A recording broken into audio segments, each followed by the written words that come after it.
This is 5 on your side at noon. Focused on you.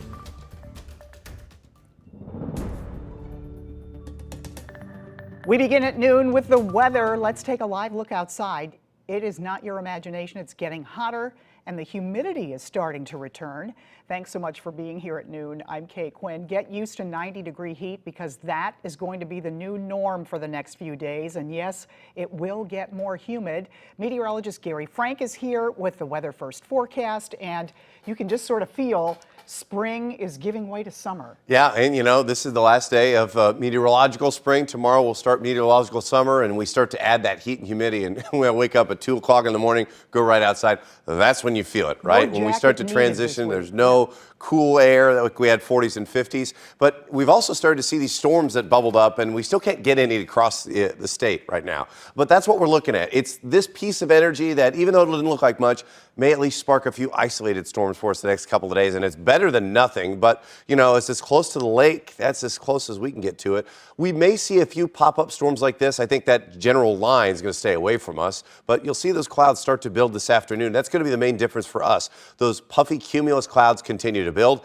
as we stay in the mid to upper 80s, even 87 in St. Charles, close to 90 at this hour. And you got to remember, our sun angle is getting only higher, so we still got some more peak heating of the day. Other side of the state, though, 60s. That's where those storms developed. And in the next 12 hours, I would expect that we'll see a very minimal chance for an isolated storm. Don't cancel your outdoor plans. Just be aware that it's going to be possible like this the next couple of days. We'll track maybe a better opportunity for rain as we get even warmer close to the weekend. All right, we'll see you in a few minutes, Gary. Thank you. New at noon. The governor of Florida has signed the Tyre Sampson Act into law. 14-year-old Tyre Sampson fell to his death from a free-fall ride at Icon Park in Orlando last year. The St. Louis teen was visiting the city for spring break with his family. An investigation shows Sampson weighed 383 pounds and his seat was adjusted to accommodate his size. That left him unrestrained. The new law will require a seatbelt and harness for any ride in the state that goes higher than 100 feet and for all rides to be regularly commissioned, certified, and tested.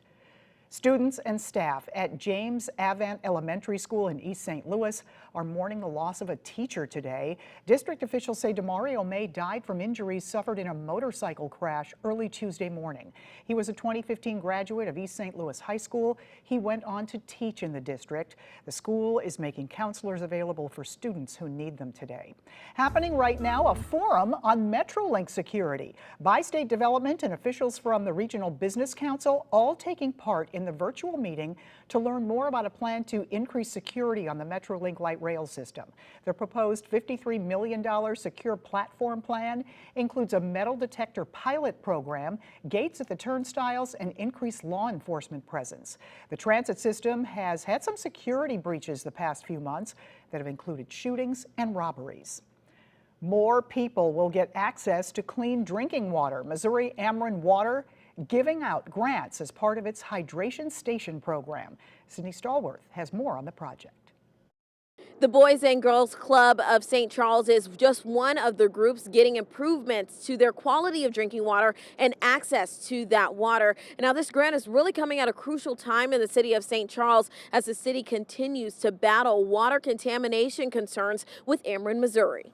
The grants are from the annual Missouri American Water Hydration Station Grant Program. 17 schools, cities, and nonprofit organizations across the state will get water bottle filling stations and drinking fountains for indoor and outdoor use. Among the other area groups getting the grant are Manchester City Hall, Ferguson Community Center, Florissant Police Department, Room at the Inn in Bridgeton, Ellisville Park, Fenton City Park, and Ivory Crockett Park in Webster Groves. Another goal of the program is to encourage more people to stop using single-use plastic bottles and prevent them from ending up in state streets, parks, and waterways. Now, the program started just last year and has already made a difference, according to the city of Warrensburg, which received new water stations. The city manager says, quote, "The new bottle filling station has provided our community with a contactless and sanitary way to promote overall health and wellness while reducing the amount of single-use plastic bottles that end up in our landfills."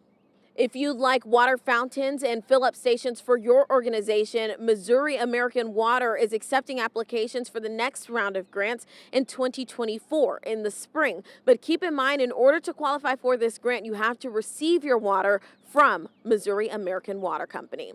Reporting in St. Charles, I'm Sydney Stallworth, 5 on your side. Ferguson officials announced a change in safety protocols after a violent incident over the weekend. Police say a large fight broke out Saturday night at January Wabash Park inside the pool area. Staff closed the pool. Then a shooting happened along January Road near the park. Police took 9 people into custody. They've since been released to family members. Now there's a new plan to keep residents safe this summer. And that involves private security at the pool. Non-residents are only allowed at the pool during the week for a daily rate. Residents and members are the only ones who can swim during weekends and holidays. A new initiative aimed at putting the brakes on expired temporary license tags underway now in Ferguson. 5 on your side's Robert Townsend checks out how Temp Tag Tuesday went. You might say Triple T Day is now in high gear in Ferguson. This problem is everywhere. Sergeant Jill Gronwald is ready for Temp Tag Tuesday. It is to raise awareness to the growing number of expired temp tags that everyone sees. For years, she and her fellow officers have seen the statewide problem firsthand. Countless drivers get temporary tags when they buy a car in Missouri, and they don't pay the sales tax to get permanent license plates and register up front. Instead, they keep on driving past that expiration date. You're going to consistently see maybe like some 19s, some 20s, occasionally some 21s, 22s. I've seen as far back as 2010. By the time we rode around with Sergeant Gronwald, she had already spotted 10 temp tag violators. Expired temp tag of 3/26 of 22. In an effort to crack down on the problem, on Tuesdays, officers in Ferguson will especially be on the lookout for expired temporary tags. Our goal is not to put any more of a financial burden on anybody. So if they're behind on utility bills, for example, we could refer them, and then maybe they could, help relieve some of their financial burden to get them in compliance. Now, if you get a ticket for failing to register your car here in Ferguson, be ready to shell out about $50 for the fine and add in another $26 or so for court costs. Ferguson's top cop says many drivers will get a warning. However, drivers with really old temporary tags that expired years ago will likely be ticketed. It may be necessary for it to happen so that people are on it. People just need to have their stuff right on their car. In Ferguson, Robert Townsend, 5 on your side. Still ahead, an unusual request for flyers. The airline asking passengers if they'd be willing to step on a scale before boarding. Plus, the video getting a lot of attention on social media and why police are using it as a reminder to move over.